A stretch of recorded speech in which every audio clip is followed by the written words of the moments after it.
Good morning. We are live on the Falcons Podcast. My name is Scott Kennedy. I will be your host today. I'll be going solo. Nick is off on Fridays while he takes care of daddy duty with a 3-month-old baby at the house. So hopefully we'll be getting Nick back here on full-time on Fridays here soon as the baby gets bigger, stronger, starts walking around, causing more problems. Y'all know how it goes. It's been a busy week for the Atlanta Falcons, and there's been some excitement going on around here. As far as the new offensive structure, it started with the hire of Raheem Morris, who brings in Zach Robinson. You automatically think, okay, upgraded offensive coordinator. I'm happy about that. They signed Kirk Cousins to a 4-year deal. I hesitate to say the full numbers because they're just bogus. 4 years, $180 million, okay? That's the sticker shock on it. And I started thinking about it today. I'm like, all that really matters in contracts is guaranteed money. It's how much is guaranteed. So 100 was guaranteed. So it's really a 2-year, $100 million deal. So then why do they report it as 4 years, $180 million? Well, let's see. Who has the most to gain by reporting it as the total number that it is at $180 million? Who stands to benefit the most? 1, the agents, okay? 2, the media with the big clickbait number. Well, who are the agents talking to? The agents are talking to the media. So the two entities in this that have the most to gain from sensationalizing the contract numbers are the agents and the media. And those are the two that are working together to get the news out. So it just helps to put it in perspective. It is a 2-year, $100 million deal with 2 1-year options afterwards. His first year on his contract is a $25 million cap hit. Couple of numbers to put that in perspective. The Chicago Bears just traded a 4th-round pick to the LA Chargers for Keenan Allen. His cap hit is $23.1 million. That's about what the Falcons' cap hit for Kirk Cousins is.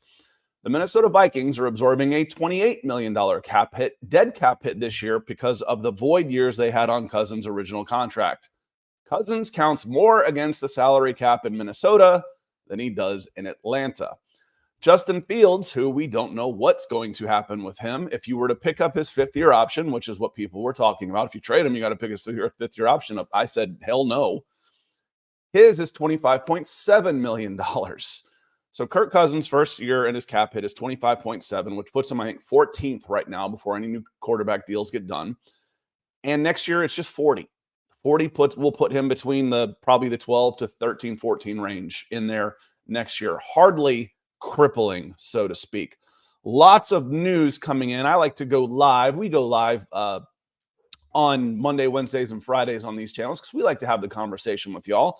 Otherwise, it's just me sitting here staring at a camera and talking and not knowing what y'all want to talk about. So I want to say hello to some folks that came in nice and early, like Victor Atkins. Good to see you. Love that motorcycle. I miss mine. 2 of them. I had a Yamaha Warrior for about 20 years, and then I got when I was in LA, I wanted something a little smaller because you can lane split. So I got a Triumph Speed Triple. Loved those bikes. My uppity neighborhood doesn't allow motorcycles in here, though there is a landscaping crew in every yard, and it sounds like a motocross track around here. But, hey, no motorcycles, not even electric ones. It's ridiculous. He says, good morning, Scott, Nick, and Falcons family. Looks like the plan has come together. I'm glad that Desmond gets a fresh start. I don't hate the guy, just hated his turnovers. Yeah, exactly, Victor. I kind of went back on and forth through the years as I'm thinking back and, what I was thinking would happen. During the season, we started at the very beginning of the year. We said if Desmond Ridder gets benched, that's probably the end of him in Atlanta as a starter. They will be in the market for a quarterback in 2024. Then towards the middle of the season, when it was clear he wasn't the answer, I kind of said he'll be around because he's cheap and he'll be a decent backup. And then in the offseason, I'm like, well, no, he won't because we've got a new coach in Atlanta.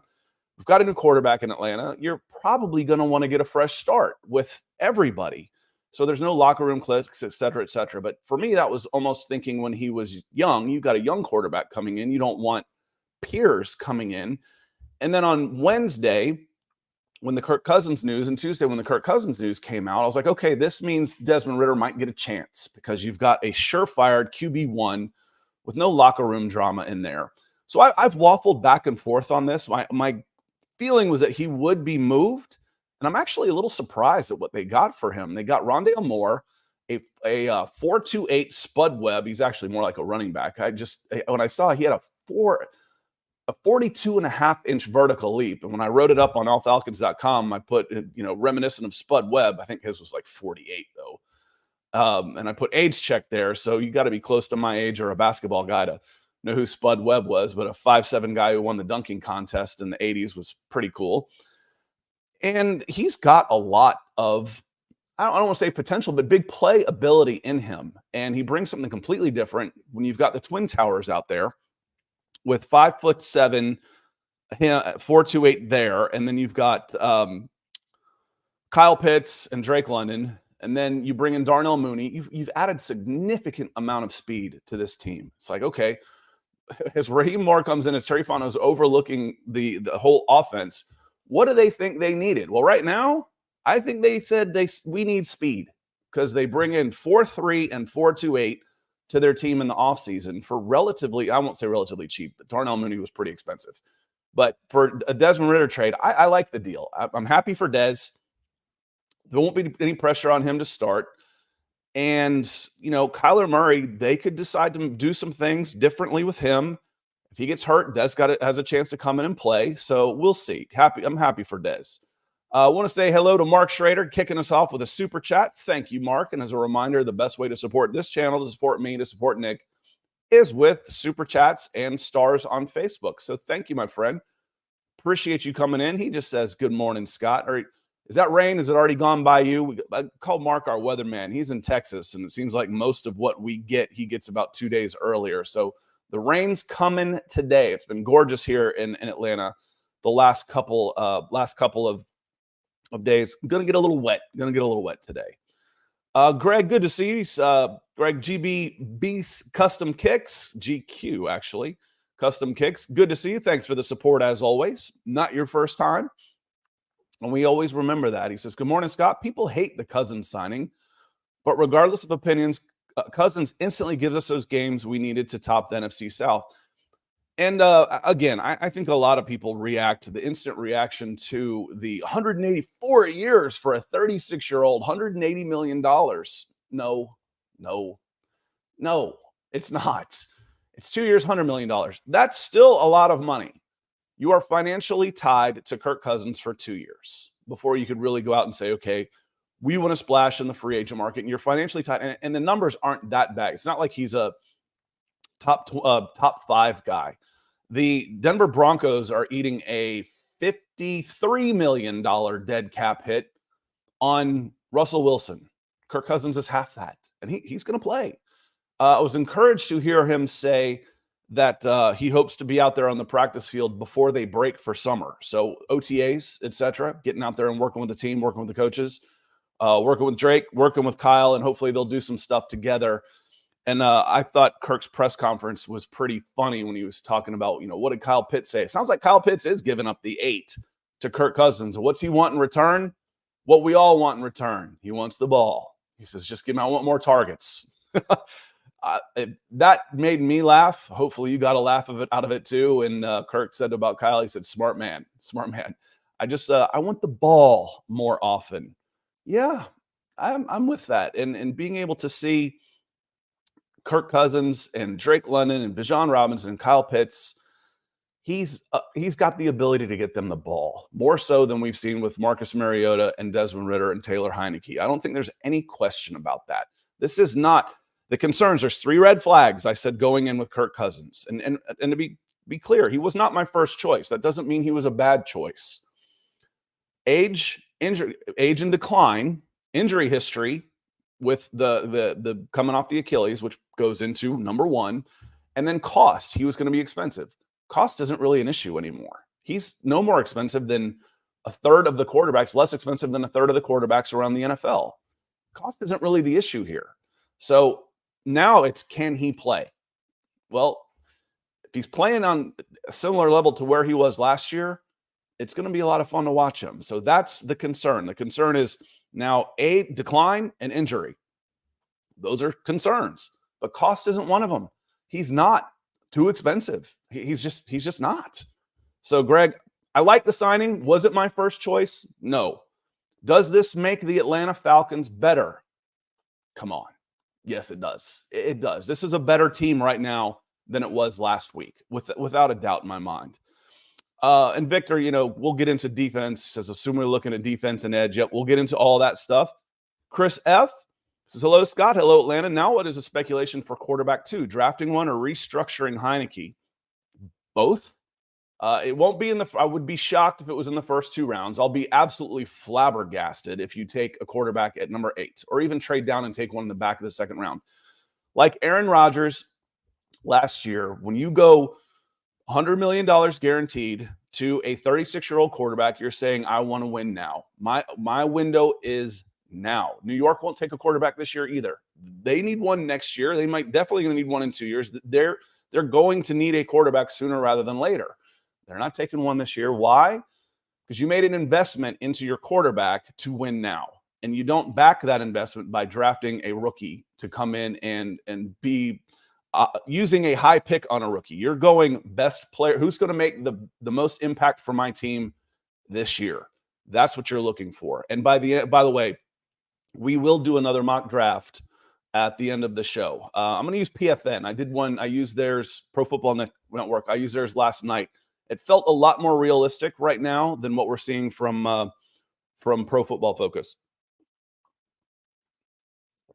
Stephen B comes in. He says, you can argue spending third-round picks on Mayfield, Ridder, and Malone is what ended Smith and his staff. I won't go there. And frankly, a lot of his staff is still here, Stephen. You go Coach Gray, Coach Ledford, Coach Williams. And then Terry Fontenot's still here. Mayfield never got that one. Spencer Brown should have been the pick. I'll go to my grave on that one. We can go back 3 years. YouTube still has it. Ridder, I was okay with Ridder on the third-round pick. Now, going all in on Ridder, handing him the starting job, signing Taylor Heineke, going, you will be the backup, that was a mistake. D'Angelo Malone so far has been a disappointment. Been a bit of a disappointment. But I think if they had drafted Justin Fields, that's why I said at number 4, and it didn't work out, you went with your quarterback. You went with the quarterback who was rated highly. We went with this, and it didn't work out. I think Arthur Smith would have gotten a year with a new quarterback. But starting with Matt Ryan, then choosing Marcus Mariota and Desmond Ridder as the guy of the future in your year 3, I think that his first decision of not going quarterback cost him his job. So you think your first decision is important? Do you think the Kirk Cousins one would cost Raheem Morris's job? I don't think so. I don't think so, because it is a 2-year commitment. But in year 3, you looked pretty bad. And get back to Chris's question on drafting quarterback or restructuring Heineke. Both, I think, could be in the equation. Heineke, he's got $5 million base salary. He's got $2 million on his signing bonus. You can't quite get out of that with an extension. But if I sign him to a 2-year, put one more year on it, give him his $5 million as a signing bonus, I can cut his cap number relatively in half. If I cut him now, it goes from 9 to 2. If I extend him, I can cut his cap number to about 4.5. That's not bad. That's decent backup money.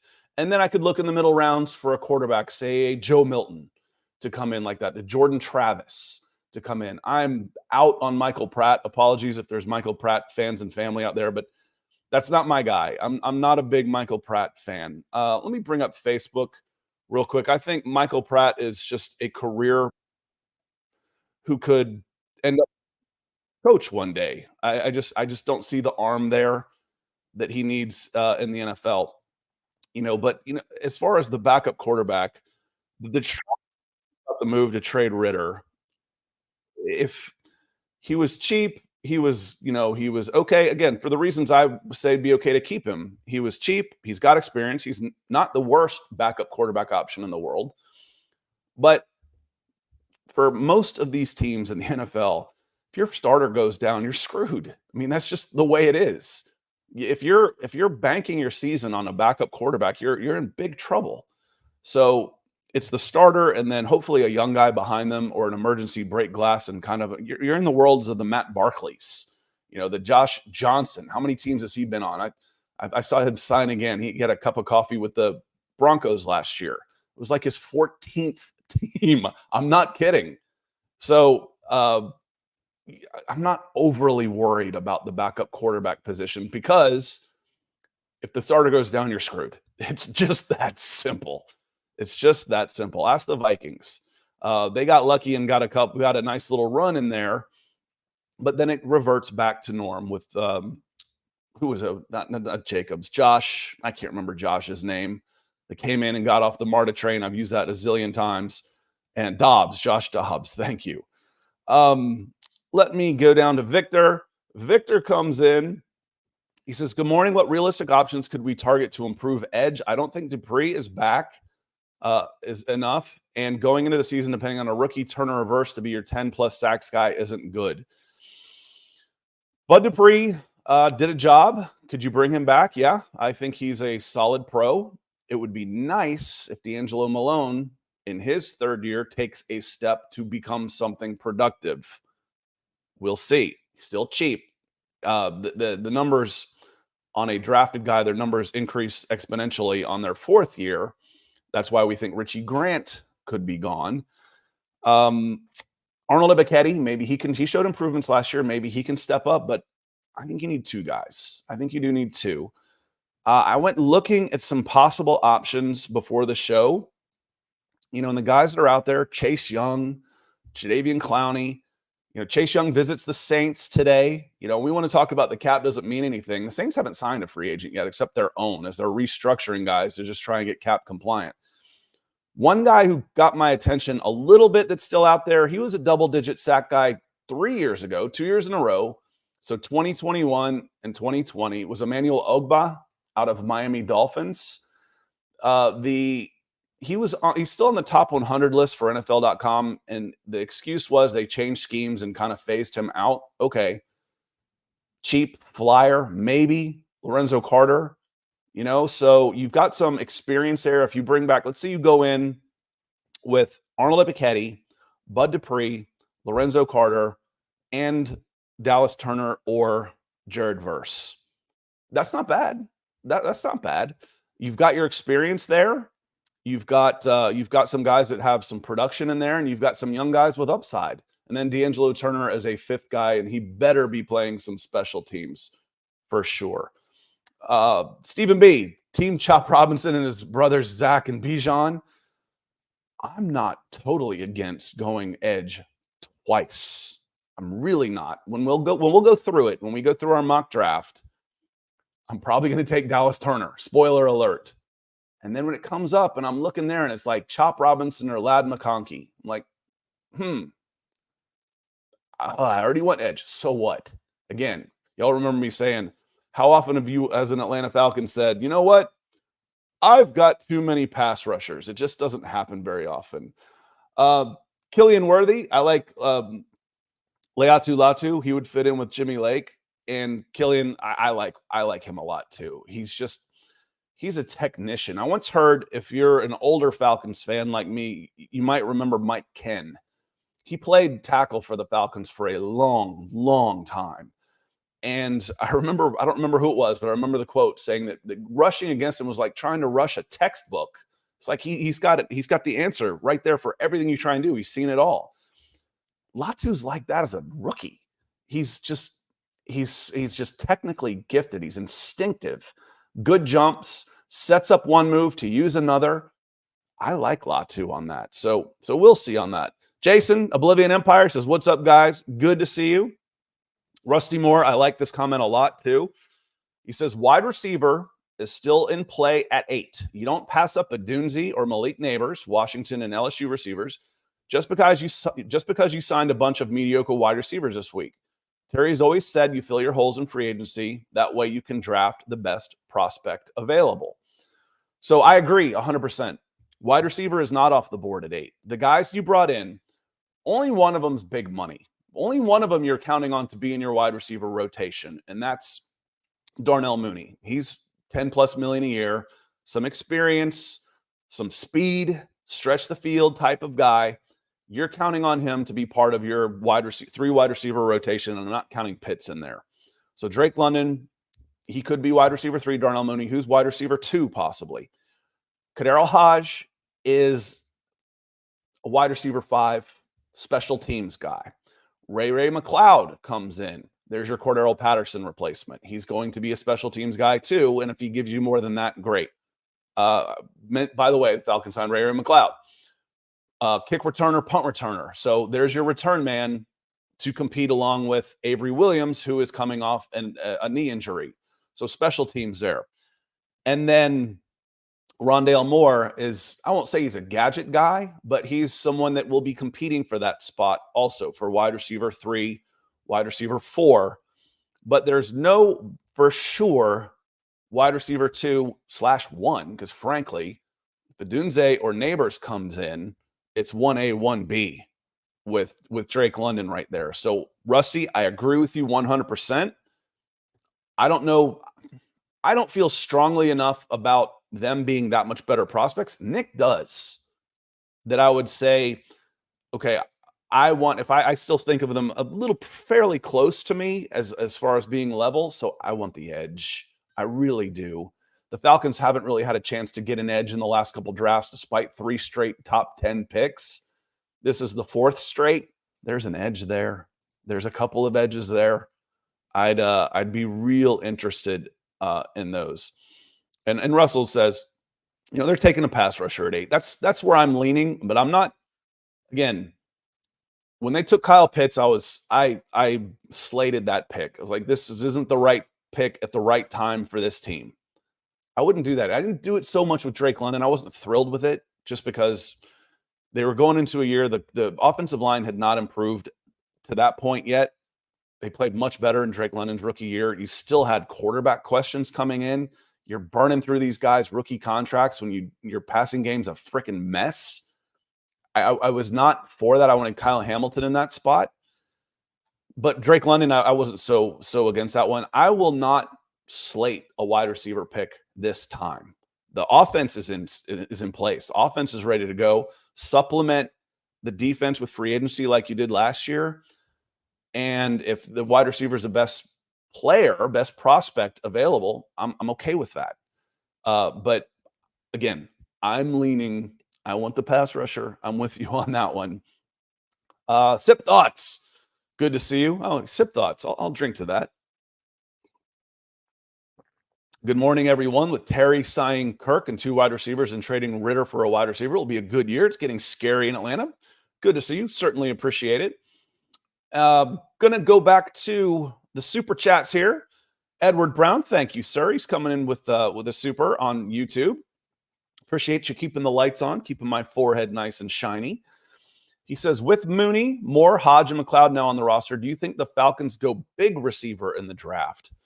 I think they go best receiver if possible. And I don't know that there's a technician in there. Okay. There's not a guy that's in the slot. There's not this is the ceiling. Okay. But there's not an OBJ in there. OBJ is a technician. I've used that phrase a couple of times now. A route runner technician who isn't necessarily gets a separation, gets open, makes catches. Wow, what a concept, Scott. That's brilliant. You got a couple of speed guys now who will take the top off the defense, but you still don't necessarily have your get separation in the middle of the field slot guy. Odunze and Neighbors can do that. They can be outside. They're good enough to do all that stuff. You don't necessarily draft. You don't draft. The quote from Arthur Smith just drove me nuts about Drake London. When Ledbetter, Orlando Ledbetter was asking him about his 40 time because he didn't run his pro day or the combine, and Arthur looks at him with a smile and says, "You ever seen him play the slot?" Dude, you don't draft a receiver in the top 10 to play him in the freaking slot. That's what later picks are for. Or, guys, you move outside. That's where the alpha dogs are outside. And then you move them around to, why did we move Jerry Rice into the slot? To free him up, because it's easier to get open in the slot. So, yes, do you have to go big receiver? You go best receiver. But if I've got the option of the best receiver, now I'm interchangeable is what I'm trying to say. Now I can put Kyle Pitts in the slot. I could put him out wide. Drake London slot out wide. Odunze, Neighbors out wide slot. They're not just slot guys if they go high. If you go Lad McConkey, Ricky Pearsall, somebody like that in the second round. Those are more slot guys, and that's okay. There's a need for that on this team still. Russell Gage was really good here doing that, and I think you've missed him. Is Olamide Zaccheaus that guy? He's okay, but I have a hard time not going edge wide receiver with my top 2 picks in the draft, Edward. So I certainly appreciate it. And Killian says, I'd put Rome Odunze in the slot. He would eat. Yeah, of course he would. And if I've got 3 guys, Killian, if I've got Kyle Pitts, Rome Odunze, and Drake London, and I've got an accurate, good arm quarterback getting them the ball, one of those guys should eat, period. So whether it's a slot, whether it's whoever it is in the slot, should be a mismatch, period. So again, you don't necessarily draft a guy in the top 10 to be a slot receiver. The guys that end up that are drafted as slot guys, those are middle round picks. Now you can have tremendously productive slot receivers. Cooper Kupp, where was Cooper Kupp drafted? That's not the freaks of nature that you take in the top 15. So my thoughts on that, Edward. So big receiver, not necessarily. Best receiver is, I think, where you're going. You could go Lad McConkey. As you get farther down the draft, a traits guy that I'm really interested in is Florida State's Johnny Wilson. 6'7", 240 pounds. If I get him with my second, third round pick, I'd be real interested to see what he could become in the NFL. And if the answer is nothing, so be it. I missed a third. I used my 4th pick on him. Didn't make it. Bobby Means, good to see you, Bobby. Are you a big wrestling fan? I love that. I love that old school thumbnail that you use. He says, I think we still need a veteran edge, so you could see Jimmy Lake wanting to bring pressure from inside. Ogba makes perfect sense. Yeah, we'll see. That was the one that I came across. He's 30-ish. I had him up here a little bit, looked him up. And he was, again, 2 years ago. Last 2 years, he's fallen off, hadn't played as much in Miami. He's expendable. Should make him cheap. So that is an option. You start wondering, though, that's the tiers you're playing in. Lorenzo Carter, Bud Dupree, Ogba, that type of stuff. You know who else is still a free agent? Calais Campbell is still out there. Now, he's not an edge. When you sort by edge, he's not an edge. But he was pretty damn good last year. So I would love to have Calais Campbell back. I'm going to miss Cordarrelle Patterson. I missed him last year, frankly, when he wasn't ever out there except to watch the ball sail over his head on kickoffs. That one pisses me off. I miss Cordarrelle Patterson. I'm going to miss him. So here's a hearty farewell. Thank you for everything you did in Atlanta, Cordarrelle, and good luck. I loved watching him play.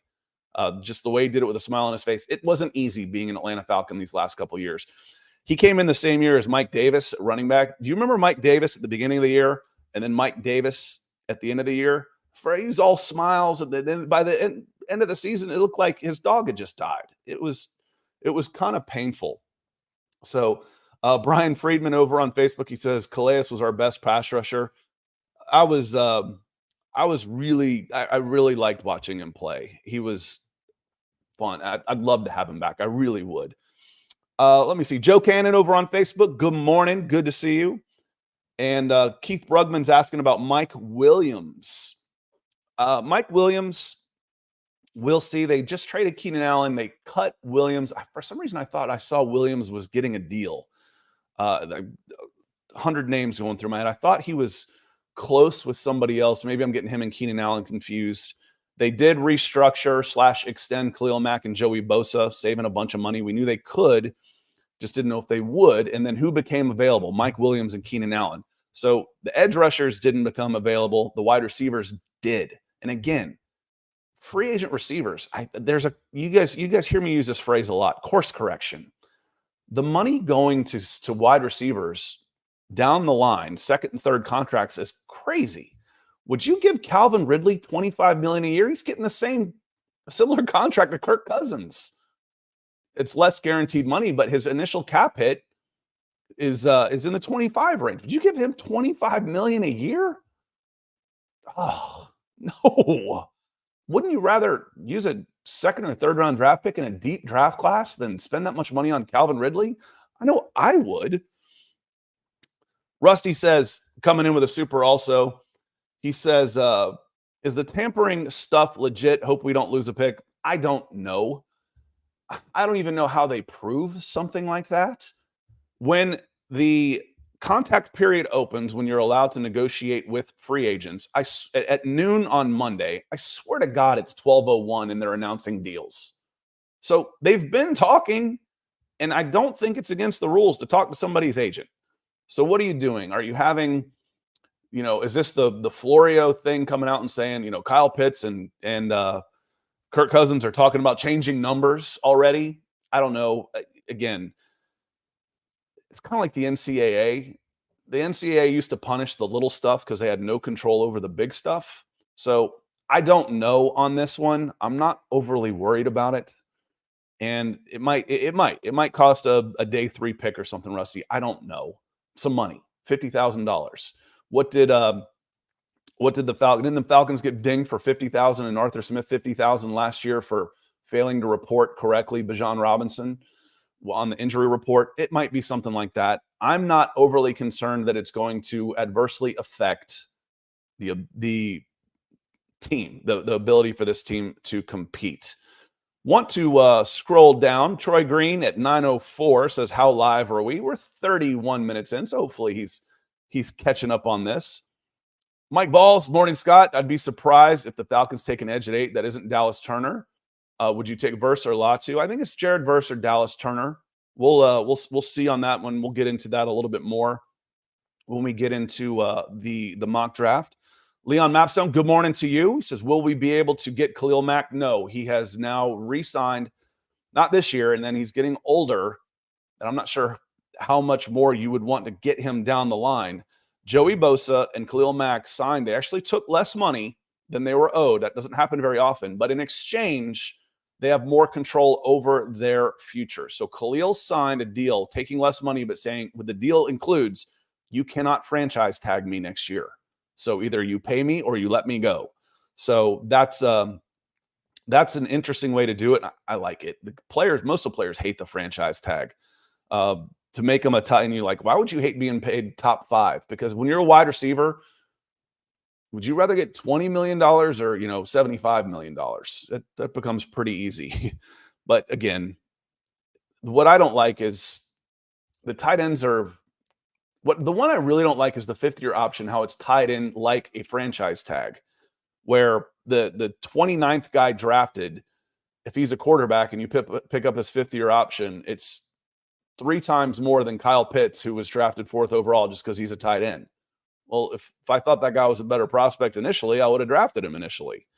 And that is a 5th-year option on your rookie deal. So I've been into that before. We won't get into that too much. 10 Cam, he says, are we drafting a quarterback? Maybe, but it won't be in the first. You're not replacing Desmond Ridder with a first-round draft pick. You're replacing Desmond Ridder with Kirk Cousins. Now, do you replace a backup quarterback with Joe Milton? Maybe.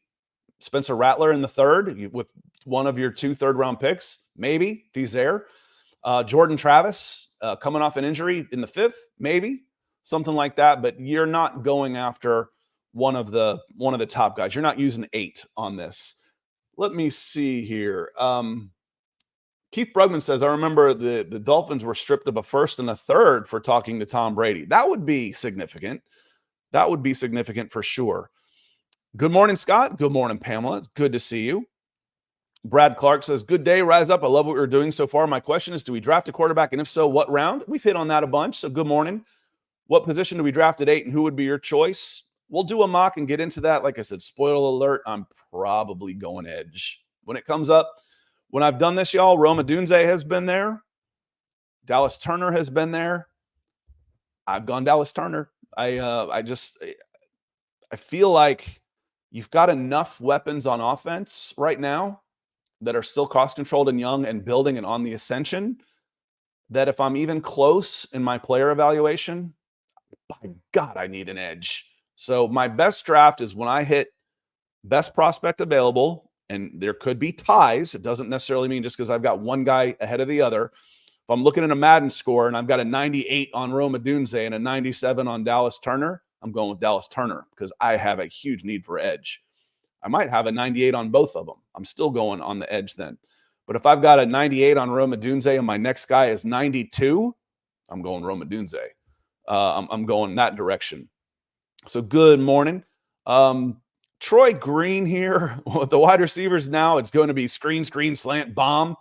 The opposing linebacker, sideline to sideline. Yeah, and don't forget, Bijan Robinson coming out of the backfield. I mean, you could stack the box and really play wide against this team. Bijan rarely went up the middle. Algier went tackle to tackle. It was just, the offense was so predictable last year. It was just, I don't have to tell y'all know.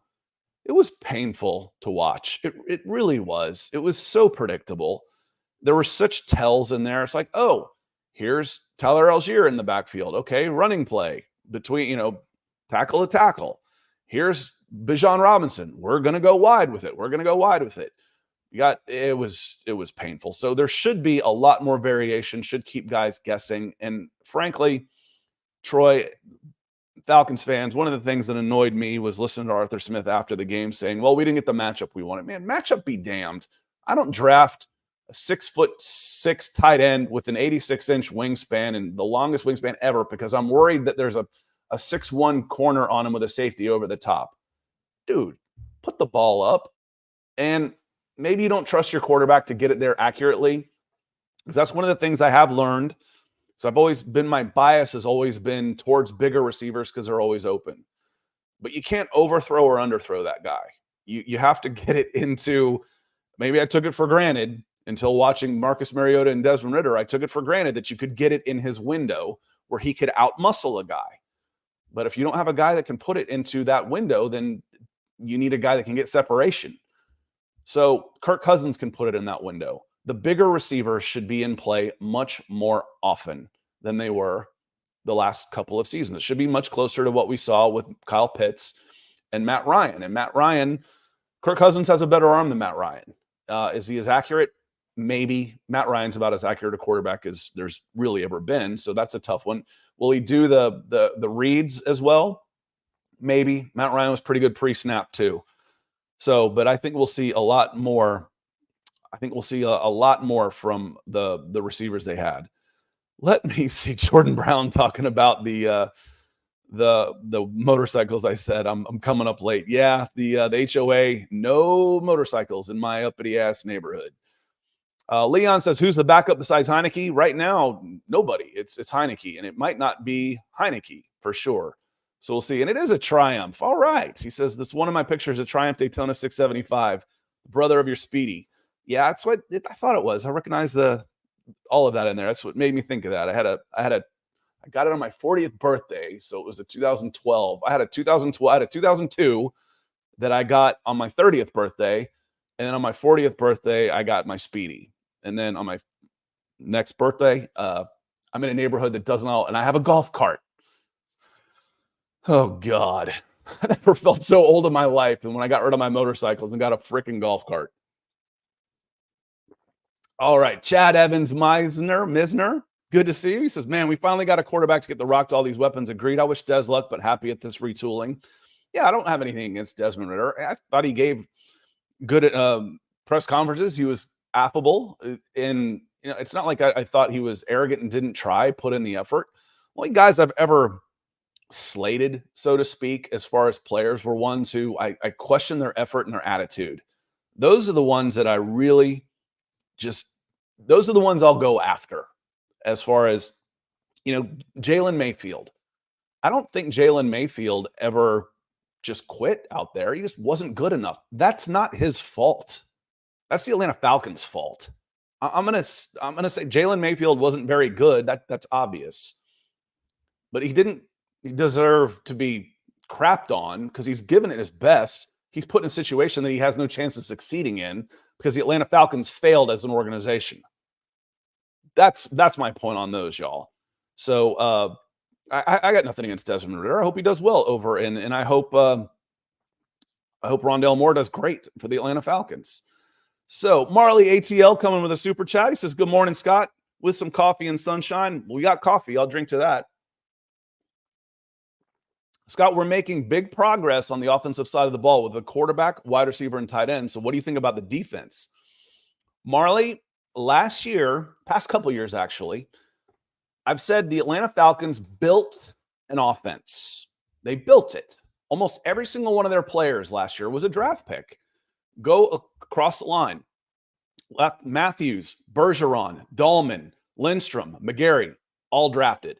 Quarterback, draft pick. Running back, 2 draft picks. Tight end, draft pick.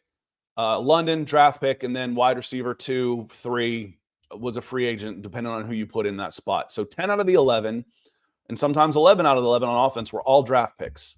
Defensive side of the ball, however, there were some playmakers in there that you had drafted from A.J. Terrell, Grady Jarrett. Troy Anderson was thought to be a guy that you needed. But then a lot of it was bought. I think it flips this year, Marley. I think you've bought your pieces on offense. Now I think you're going to have to go draft with the bulk of your defense. So you've got to invest your draft picks to build up the long-term sustainability of your defense. So that's what I think about the defense, because right now on defense, you need help everywhere. You need edge help. Linebacker's okay. Interior defensive line's okay, assuming Grady Jarrett comes back healthy. You need at least one more corner, and you need at least one more safety.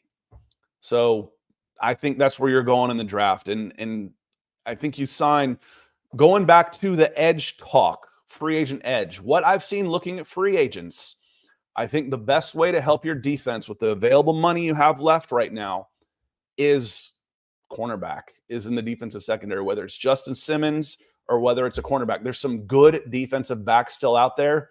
The edges, I don't see them. I think you help your pass rush more with a $5 million corner or safety than you do with a $5 million edge right now.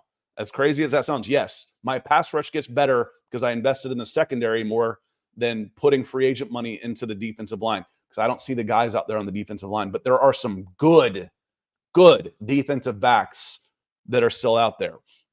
Draft, Marley, that's what I think on that one. Mac Jones over on Facebook, he says, good morning, Scott. Talking about wide receiver, what do you think of the Falcons taking wide receiver second or third? I really like Xavier Legette. It's going to be hard to pass up a wide receiver in the second round or the first. So first, it's on the board. At the very beginning of the show, we talked about it. Wide receivers on the board at 8. Frankly, I could use my 2/3 and get back up into the second, get a cornerback and a wide receiver, or 2 wide receivers, or a wide receiver edge. I'm okay with that. I don't mind using that Ridley pick to pair it with a third and move up. I think the value in this draft, depending on, I like some of the offensive linemen more than the skill players in the third round and beyond. So do I need to get a couple of tackles on day 3, late day 2, early day 3? Do I need to get a couple of tackles as Jake Matthews is getting older? Do I need to back Drew Dahlman with some competition now that Hennessy is gone? Do I need to hedge my bets with Caleb McGarry, who his contract is voidable next year, where I can move on from him? So those are all those questions, Mac. So we'll see. We'll see when it comes up. Do I want to package, 74 and 78, something like that in the third to get back up into 50? Maybe. Maybe I come out of this with Ladd McConkey and Xavier Legette. Maybe I get Ricky Pearsall and Xavier Worthy falls. Maybe. We'll see. Red Swarm, good to see you. Says, good morning, Scott. I want to warn our fans that it may be a little scary watching our new offense the first few games. Seeing an open offense after the ho-hum play calling of the Smith could scare some fans. What is this? There's guys open. There's guys running multiple routes, not just 4 deep ones or 4 crossing routes where the receivers are all in the same spot. You remember that? Was that? I don't remember which game it was. It was one of the last interceptions that Ridder threw. Saints, I don't remember who it was. He's rolling left. There's 3 receivers all in the red zone, all in the corner of the end zone as he rolled over there. And the entire offensive line has faked going off to the right. He throws an interception. Like the play scheming on that was bad. Yes, I'm looking forward to seeing some options in there. And it's interesting. We talk about the Sean McVay tree and what he does. Well, Sean McVay was an option quarterback. I wonder how much he put in to his playbook, or if Zach Robinson ever saw any option.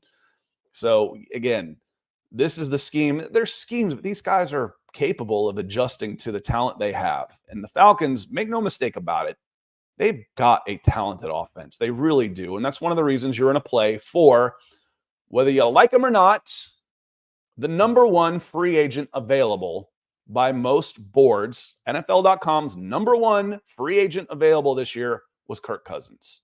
You're able to get Kirk Cousins because you've got the franchise in place. Arthur Blank is a good owner. I know. I'm going to get hate for that, but I lived through the Smiths.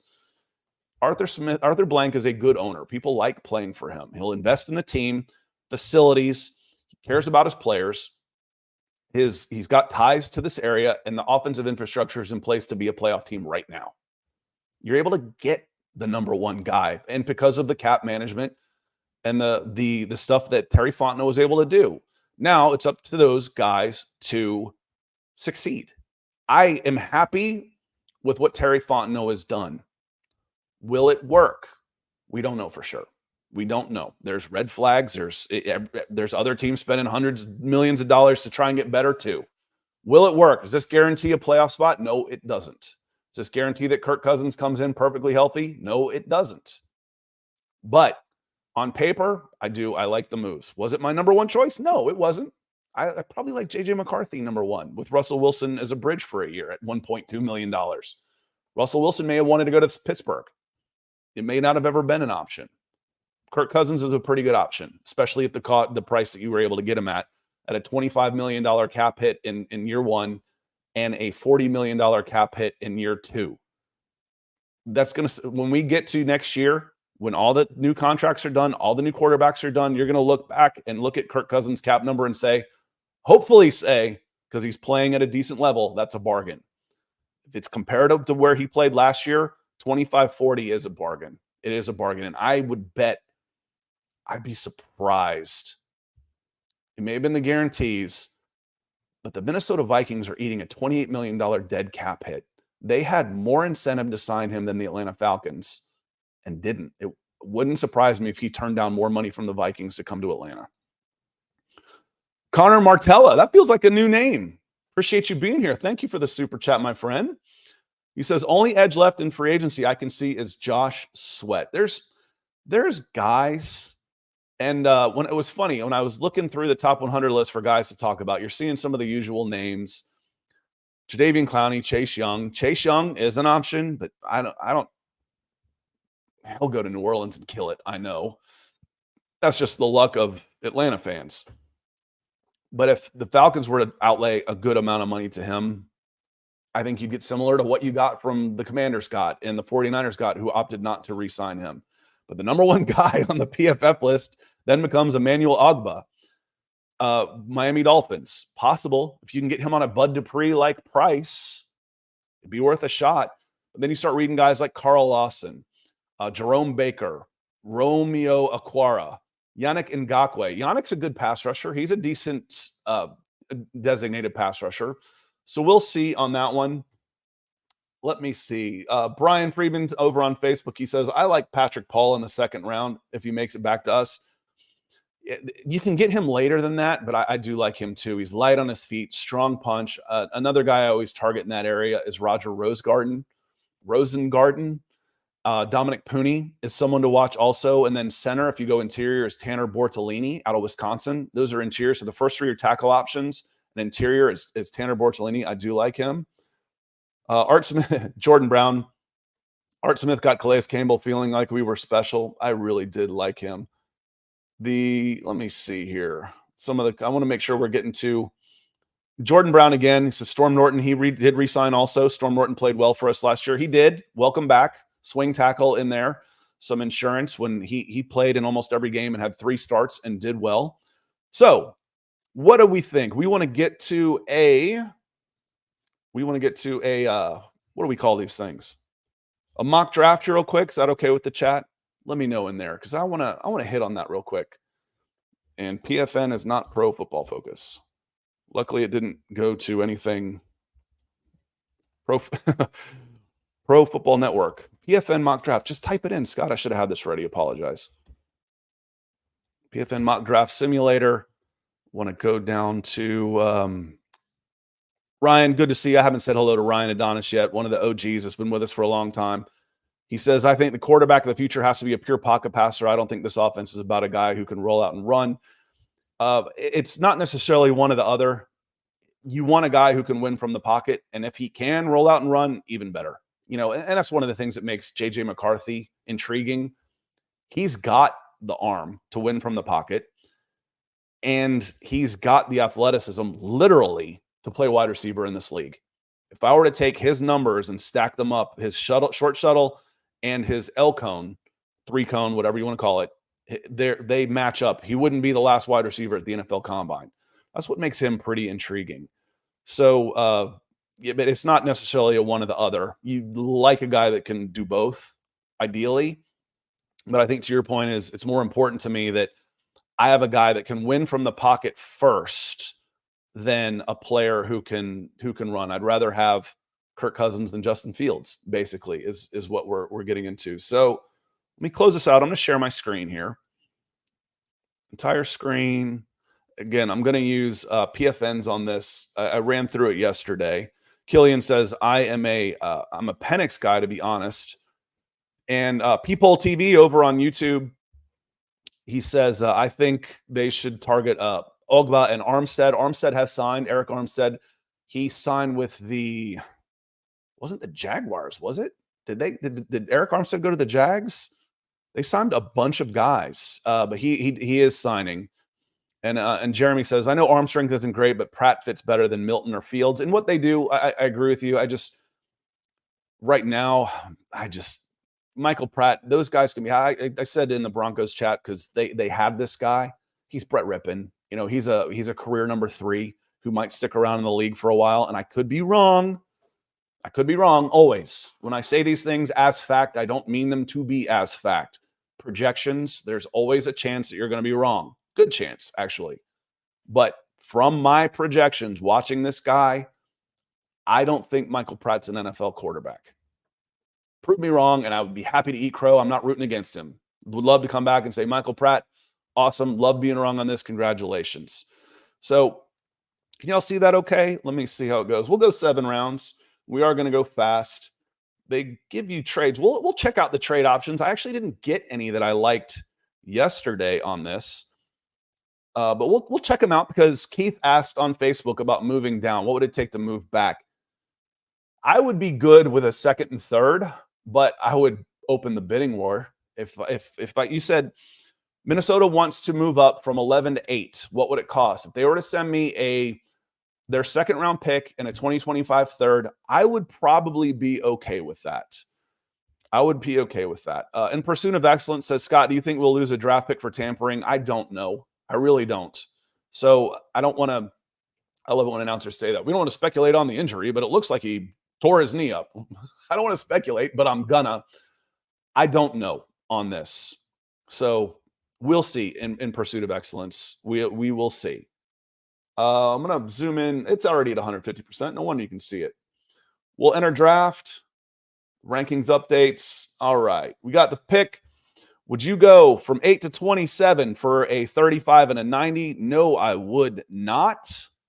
Steven Strickland, Brandon Fisk. I actually got Braden Fisk. I got him in the 3rd yesterday.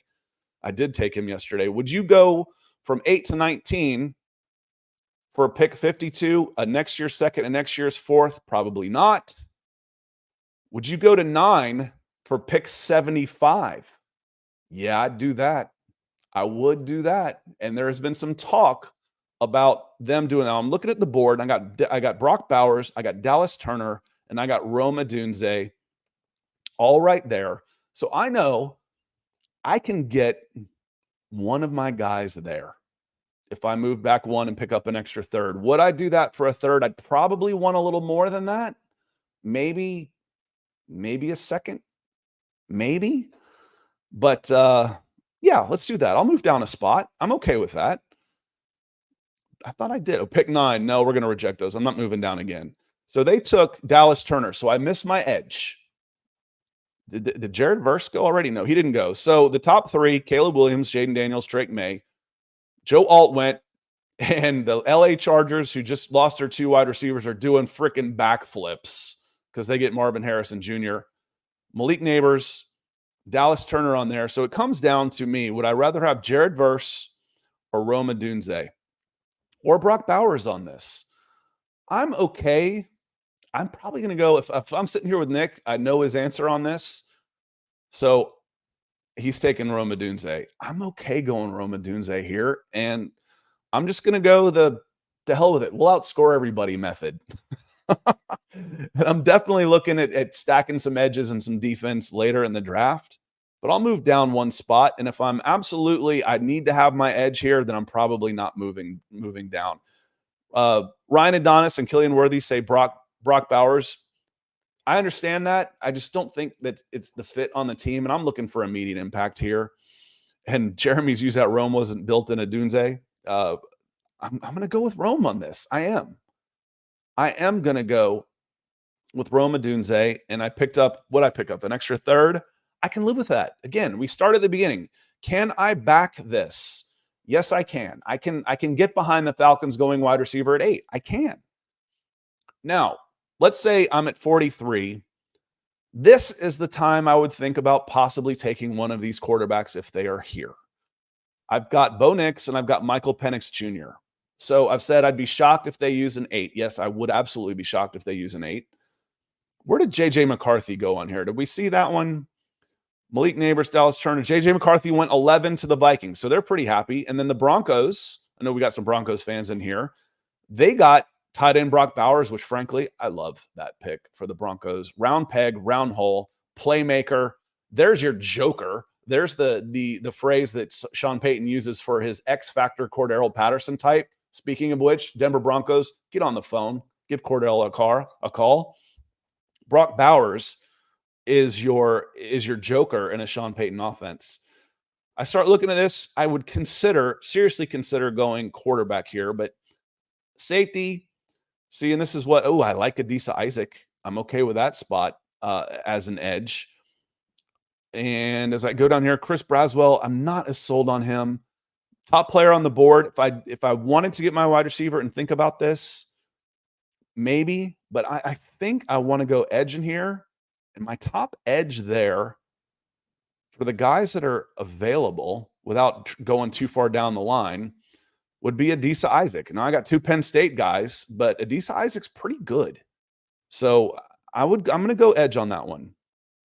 Vikings just traded their second round this year and next for the Titans pick in 23. So 2 seconds for the Titans, 23.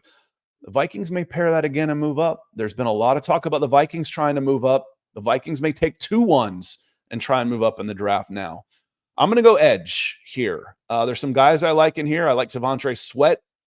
That's also a spot, but I want my pass rusher. I'm going to go Adisa Isaac. Killian says this is not an edge draft. You are reaching, maybe so. I've got Adisa Isaac's Senior Bowl stuff, including his combine results on my YouTube channel, and he's pretty good. I do like him. Would I trade a third for next year's second? I would, but I'm not gonna. We're done doing those. I start looking in here. Braden Fisk, hello. Wide receiver Xavier Legette, hello.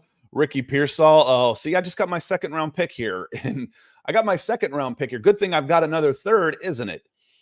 Of these guys here, I actually like Ricky Pearsall the best. So I'm going to pick him first. And then I've got 3 third rounders. If I could come out of this with Ricky Pearsall and Braden Fisk, yes, please. I'm not taking any trades. And, I've got back-to-back here. Look at that. With my 3 third-round picks. I'm going to go Braden Fisk at defensive tackle. I'm going to reject that one. And just to make someone else happy, I'm going to get my other wide receiver. I already went wide receiver, didn't I? I can't take 3 wide receivers, can I? So I got Odunze and Ricky Pearsall with Braden Fisk and Adisa Isaac. I can't take 3 wide receivers. But again, when I have these arguments, y'all, this is one of the reasons why I don't necessarily want to take a wide receiver at 8/9.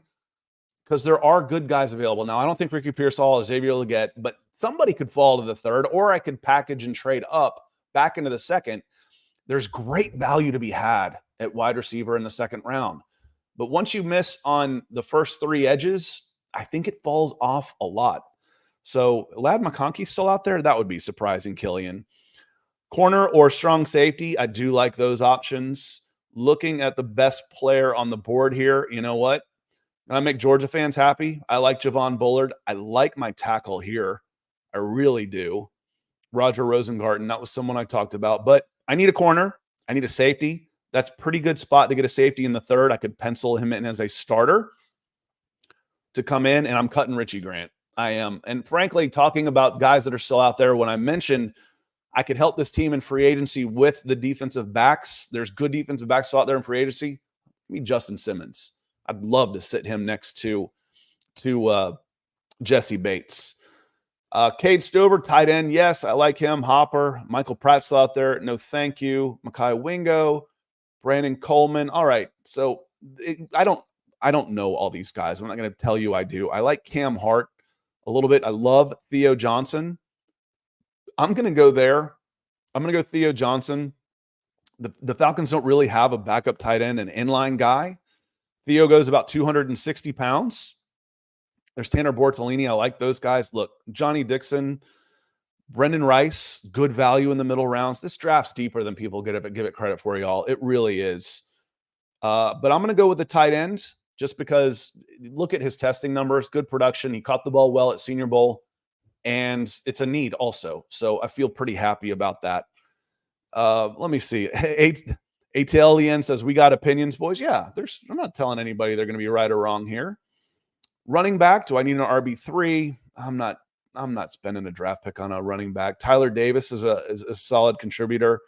Bo Limmer, Isaiah Adams, Tyreek Smith. I didn't take the safety, right? Did I take this? I did take this. I've already forgotten. Did I take the safety?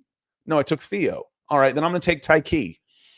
I'm going to get his teammate. Tyke played well and tested well at the Senior Bowl and NFL Combine too. So I'm going to get my safety there. Feel like I haven't got my corner though. My picks. You know what? I'm going to take a look at that. See, that's why the cornerback, I have a lot of trouble getting a cornerback. Maybe I don't know him as well, but I have a lot of trouble getting my cornerbacks in these mock drafts. And it's something to think about in free agency here, y'all. I did take Bullard. See, I told you I forgot. I can't do an undo on that one. Sorry about that. That's why I've got to I'm not doing luckily they don't do all of these picks in 10 minutes. I did take Bullard. Yes, I took Bullard. I thought I took Theo. I took them both. Apologies. So I wasted that pick. Trying to do this fast so you don't get too bored. I'm going to go Andrew Phillips. We like him at corner. There's my corner. I'm going to reject trades. We're at 197. Christian Jones, there's a developmental tackle I do like. His stuff's on my Senior Bowl page as well. Tested well. He is a good, there we go. All right. So we'll forget that one. I wasted that pick. Now I should get one safety out of this. 88 Dr. Pepper, he says, these lightweight speed rushers are always a big risk. If Dallas Turner doesn't get you around the edge, he can't collapse a pocket. He's not very good against a run. Vic Beasley vibes. I think he's okay. I think he's better than Vic Beasley was, and I know he's better technically. He's a better pass rusher. Vic Beasley had a hell of a run in the second half of 2016. Other than that, he wasn't so good. Let's be honest about it. And he had some good moments in Atlanta. So I'd probably go somewhere else here since I went here. Apologies on that. But picking up that extra third, moving down to 9, we got arguably the best player on the board with him. We had our choice between him. Dallas Turner had gone just before, hadn't he? So it was really between him, Brock Bowers, or Jared Verse for us. I got the edge here with Adisa Isaac at 43. And again, if you start getting edges, what you can in the second round, you're looking for one of those plus traits. You're not going to get both. You're not going to get size and speed because they're going faster than that. They go earlier than 43. But if I can get size or speed, then I can hopefully one of them those guys will develop into something more than you were expecting. But I do like the pass rusher at 8. I really do. But coming out of this with wide receivers, someone's getting cut. Might be Cordarrelle Hodge. But Rome Odunze and Ricky Pearsall, the offense is freaking loaded. Then we went Adisa Isaac at edge. Braden Fisk is a good number 3 defensive tackle behind Onyemata and Grady Jarrett, who are getting older. Good pass rush guy also, but I feel better about him coming in. It's the most rotated position in sports in football is the interior defensive line. Theo Johnson, you need a tight end there. Very, very good. If he's around 109, I like this pick. Wasted this pick, but I do like Tyke. So I'm hedging my bets that one of these guys should pan out. And frankly, if I don't sign somebody in free agency, I need a third safety anyway. Richie Bates got a corner late. He's got to come in and compete, hopefully with a free agent as well. And then a developmental offensive tackle who's got some tools that I can sit behind. I don't need him right away. But Christian Jones has some tools for sure. So on that note, we are just about to get out of here. If, in case you guys have any burning desires, let's get them in here. And Connor says that Chop Robinson is closer to Vic Beasley than Dallas Turner. I like Dallas Turner. I really do. Chop Robinson has fallen. He was considered a top 10 guy a year ago, but that's what happens. And Breon says the defensive player of the year might be the most guaranteed prospect list out there. Yeah, that's why I went Pat Surtain a couple of years ago. Those guys don't typically do too. They're pretty good. Who was it? One of the shorter guys out there. Y'all remember Chad Lavallee with LSU? I think he was defensive player of the year. He's like a 5'11 and a half defensive tackle that was just a game wrecker for LSU way back. Well, I say way back. It was probably 15 years. That's way back to a lot of guys. John Knight says Cam Hart, cornerback, Senior Bowl, good size. I think he's in the 6'2 range. He played really well this past season, especially versus Harrison Jr., someone I absolutely consider in there. And Jeremy Sean says, now you don't have to pay Simmons $15 million. I think he's in the 7 range, plus or minus. When Justin Simmons gets his new contract, I think it will be around 7. That's where I'm setting the over-under for Justin Simmons if and when he signs. And Pamela Johnson comes in. That's why the scouting team meets with the coaching staff in February. Let's figure out the needs and see where we go. And Connor says, I like Jared Verse over Turner, but I might be in the minority. No, Connor, I'm not going to tell you you're wrong on this at all. I certainly understand. I picked battles that I think are important. And between Rome Odunze, Brock Bowers, Jared Verse, Dallas Turner, even if Joe Alt falls to there, there's a lot of guys that can really help this team. That can. I'm not going to say, no, that was the worst pick. I can't believe you did that. No, I get it, Connor. Jared Verse can play. That would be a solid pick. Absolutely. Latu, I kind of like him too. Jeremy's taking the over on Justin Simmons. If he's 10 or 11, he's out of the price range of the Atlanta Falcons. 7. I'm going with 7. We'll see. 7. Inside joke. Anthony White says the Falcons don't have to take a wide receiver at 8, but they do need a wide receiver. Yeah, you don't have to. If he's too good to pass up, then you take him. And that's the feeling we're getting with a Rome Odunze, with a Malik Neighbors. If either of those two guys fall, they're just too damn good to pass up. Okay, I can live with that. I absolutely can. There was one more in here I wanted to hit on. Yes, I took Bullard. I scrolled up. Sorry about that. Doing the solo, doing it fast. Yeah, and there's, again, Killian, Rome is special. All right, y'all, my voice is giving out. I'm going to get going. So I appreciate y'all being here. What's going to happen in the second, Boss Trucker? Good to see you. Good morning. I think it goes the opposite of what you do in the first. If you take your edge in the first, you go wide receiver in the second. Kind of like I did. I ended up with wide receiver in the first. I don't like my edge rusher options in the second nearly as much. And that's why I lean towards there's 10 wide receivers I like that could be available in the 40s. There aren't any edges that I'm over the moon on when I'm drafting the top 10. So that's where I'm starting to that's why I kind of read that one. Lead towards the edge a little bit more too, just because of the depth of the wide receiver position.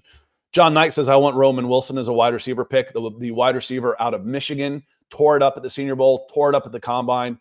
Absolutely another one to watch.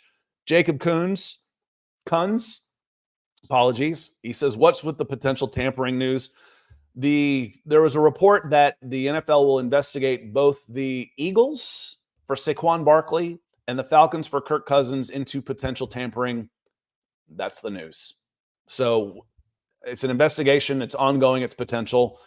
Don't know too much more about it. And Mr. Jose R.A., good to see you in Argentina. Go wide receiver on 2 and edge on 1. That's kind of where I lean on this too. I really do. I like Dallas Turner, and he went at 8. The Bears traded up. The Bears don't need. They wouldn't go edge, would they? Didn't they just sign somebody too? I mean, they got Sweat, and I feel like they just signed somebody as well.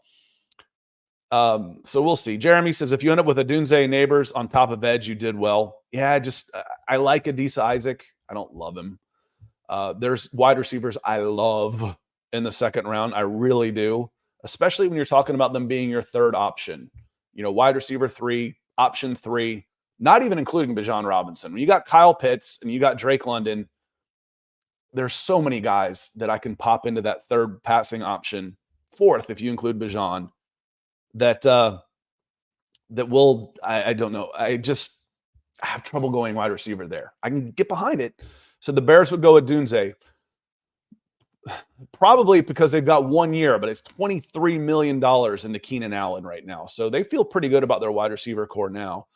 Killian says, I reached on Adisa Isaac. Maybe I did because I reached for a need because I needed my edge there. But I got my receivers. That in the corners and safety. Corners would be the next big need in that spot. And I don't know the corners as well. So if Nick was here, he could talk me into one of the corners in that spot, since I already got my wide receiver if I didn't like my edge. But I thought he was the best available of the edges on there. Fabian says, are there tampering accusations? Yes, there are. It was reported yesterday by the regular, the regulars in the NFL that the NFL is looking into potential tampering to the Eagles and the Falcons. So we'll see what comes out of that. So on that note, y'all, I am going to get out of here. I want to say thank you, a very special thank you to our Super Chat superstars today. Connor came in. That felt like a first time. Thank you very much. Red Swarm, a regular contributor of the show. Marley, again, with coffee. I'll drink to that. Lion Coffee, y'all. He says, good morning, Scott. Good morning, everybody. Rusty, asking about the tampering also. Bobby Means with that old school wrestling logo. I love it. Edward Brown, Greg Custom Kicks, and Mark Schrader kicking us off. So I want to say thank you very much to all y'all for helping to support the show, keeping this forehead nice and shiny. It is Friday. We are well into a week of free agency. It feels like most of the big deals have been done. There will obviously be news that goes on with free agent signings from now until next year. The teams are they probably make 100 moves over the course of the season. So they will still happen. I look for defensive backs. I think that's your next target for the Atlanta Falcons. There are good safeties. There are good cornerbacks that can be held out there for better value than the edge position. Those are the 3 biggest needs right now: safety, corner, edge. And then let's go to work. I hope y'all have a hell of a football weekend. Nick and I will be back on Monday. I appreciate everybody for being here. I have a blast with you. This Friday morning show has really grown a lot thanks to people like you. Y'all have a good weekend. Appreciate you being here.